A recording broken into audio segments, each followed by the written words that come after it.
আসসালামু আলাইকুম। এখন কথা বলবো আজকে ঘটে যাওয়া কিছু বিষয় নিয়ে। প্রথমে কথা বলবো আজকে 3টি বিশ্ববিদ্যালয়ে মারামারির ঘটনা ঘটছে। যে ভিডিওটি দেখছেন এটি হচ্ছে বাংলাদেশ কৃষি বিশ্ববিদ্যালয় ময়মনসিংহের ঘটনা।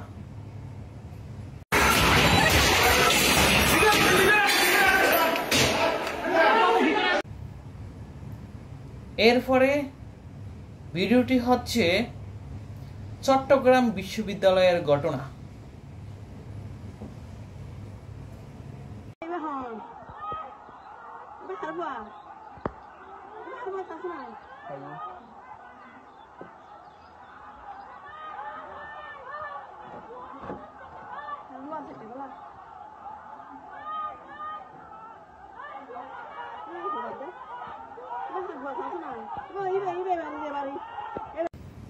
এরপরে ঘটেছে রাজশাহী বিশ্ববিদ্যালয়ের ঘটনা। আশ্চর্যজনক বিষয় হচ্ছে 3টি বিশ্ববিদ্যালয়ই বহিরাগতদের হামলার ঘটনা ঘটছে। কি কাকতালীয় বিষয় না? বিষয়টা আসলেই কাকতালীয়। এত কিছুর মধ্যেই আজকে ধানমন্ডিতে আওয়ামী লীগ মিছিল করছে। বেশ ভালোই লোক হয়েছে, 150 থেকে 200 জনের মতো। আবার ককটেলের বিস্ফোরণও ঘটছে। এর মানে কি দাঁড়ায়? এর মানে দাঁড়ায় এই যে 2-3 দিন আগের নিউজে দেখলেন এস আলম গ্রুপ শেখ হাসিনাকে 2500 কোটি টাকা দিয়েছে, যা বাংলাদেশ ব্যাংক থেকে লুট করা হয়েছে।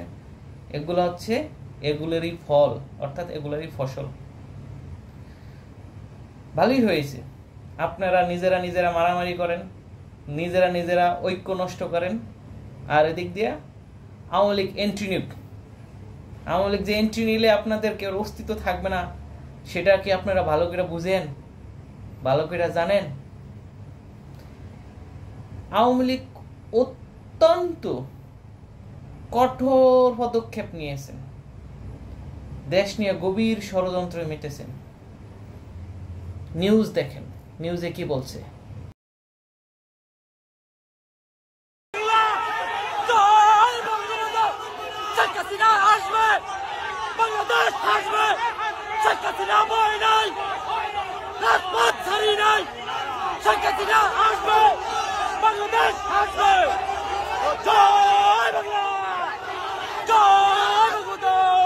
কি বুঝলেন?